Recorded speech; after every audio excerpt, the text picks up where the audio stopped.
Entropy? Does that word sound familiar to you? If so, you might agree that it's one of those terms that makes you scratch your head, wondering, what does it really mean? And no wonder. Entropy is often one of the most intricate and, let's be honest, somewhat poorly explained concepts in the vast universe of science. But why is it so confusing? Well, part of this confusion has historical roots. Can you believe it? A long time ago, rather questionable choices were made when it came to naming this concept, and these choices persist to this day. Now, I'm not here to delve into the historical details or the academic disputes surrounding entropy. No. What I want to do is explain to you, as clearly and simply as possible, how entropy is actually a statistical quantity.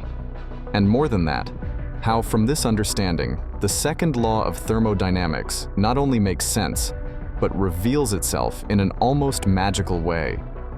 Imagine entropy as a super nerdy way of telling stories about atoms and their adventures in infinite arrangements. So what does statistical quantity mean?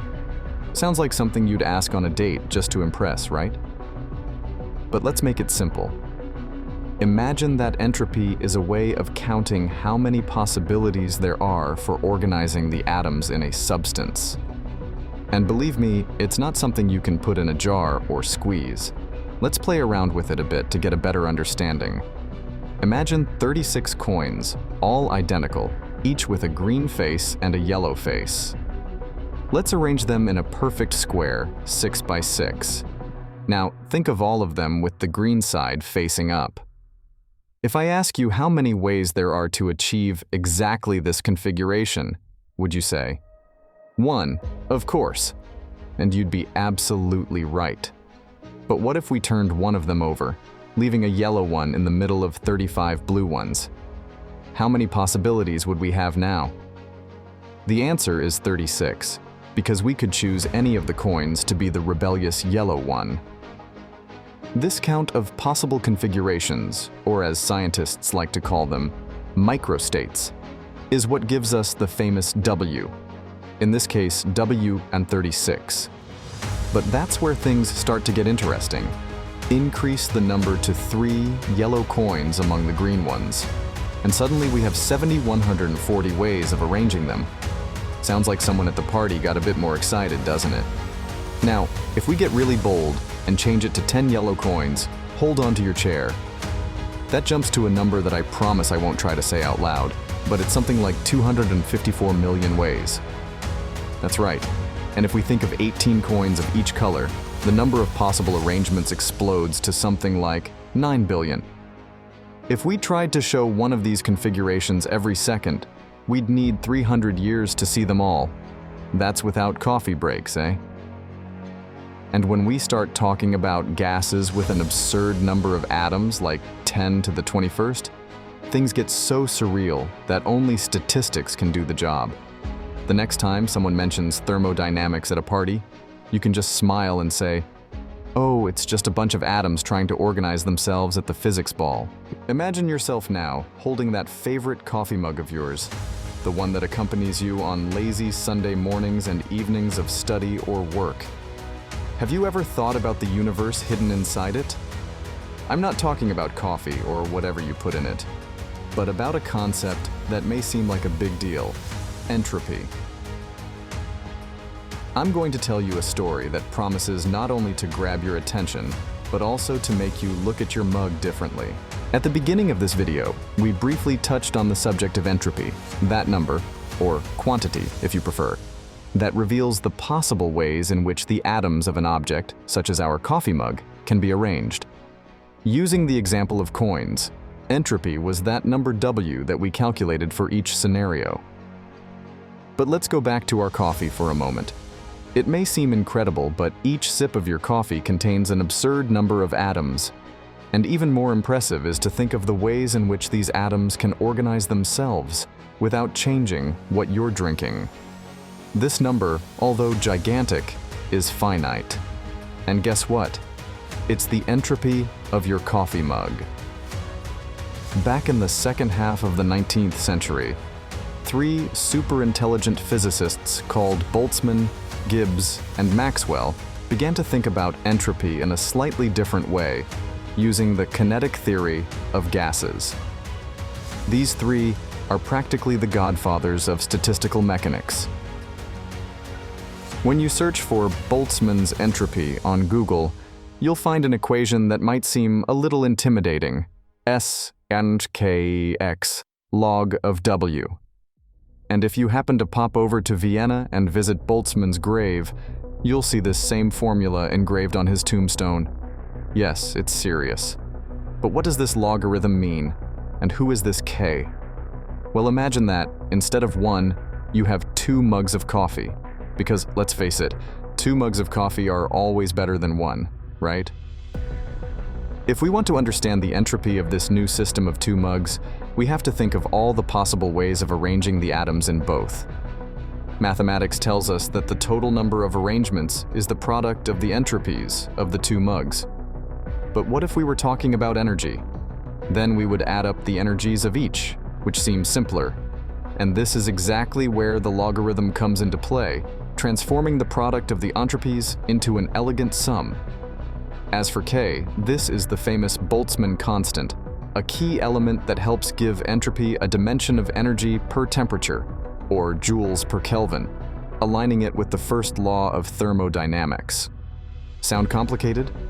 It's actually quite an elegant and even simple concept when you think about it. And here's the hook. Unlike energy, which is conserved, it doesn't disappear, it just changes form, entropy is the rebel of physics. It is not conserved, it only increases. And that's exactly what the second law of thermodynamics teaches us. The entropy of a closed system, like the universe for example, never decreases. It only increases.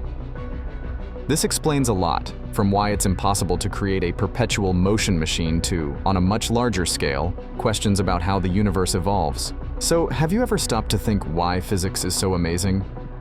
As well as explaining why the sky is blue and why we don't fall off the planet, it has an almost magical ability to predict the future. Yes, I'm serious. Thanks to what we call the determinism of physical laws, scientists can know what's going to happen before it even happens. It's like having a crystal ball, but instead of magic, we use mathematics. But before you go around trying to predict the lottery numbers, let's add some spice to this story. Talk of reversibility and irreversibility. It may sound like the name of a new science fiction series, but it's a key concept in understanding how the universe operates. Imagine if we could rewind the universe as if it were an old movie. If we knew all the rules, the equations of motion, and the current state of the system, we could predict the future and reconstruct the past. This is what we call reversible theory. It sounds simple, but believe me, this idea of being able to go back in time and still keep everything consistent is something that makes a lot of heads spin. And for good reason. It implies that every moment in the universe is unique and has a history that defines it. Imagine if we could apply reversibility to undo those embarrassing moments in life, like sending a text message to the wrong person. Oops, let me just use my equations of motion here and that's it, as if it never happened. If only real life were like that, eh? Let's say we have 5 spheres of different colors. Each of them plays a unique role in our plot, representing different states of a system. Now imagine that these spheres are connected by arrows that tell us what the next step will be to reveal one of the most fascinating secrets of physics, the question of reversibility and irreversibility. Reversibility and irreversibility? But what does that have to do with me? You may be asking yourself. Everything, my dear viewer, everything. Because this is exactly what allows us to understand why certain things in life and in the universe only happen in one direction. Have you ever seen someone break a glass just by shaking the pieces? Haven't you? Well, the second law of thermodynamics explains why these things happen the way they do. Let's play a little with our colored spheres to get a better idea. Imagine that by following the arrows from the green ball to the yellow one, and so on, we create a perfect cycle. This is a deterministic and reversible system, where everything follows an order and can be rewound without confusion. But what if we suddenly couldn't tell where we came from or where we were going by reversing the arrows? That's where the drama of irreversibility comes in. A plot forbidden by the laws of nature, where each ball has its own unique and unmistakable story. Now for the icing on the cake, how this dance of colored spheres leads us to the second law of thermodynamics. Imagine two sets of spheres, one green and one red. If we start with the green set and over time find ourselves playing with the red one, this is nature telling us that entropy, i.e. the disorder of the universe, is only increasing. It's like the universe telling us, I prefer the mess, thank you.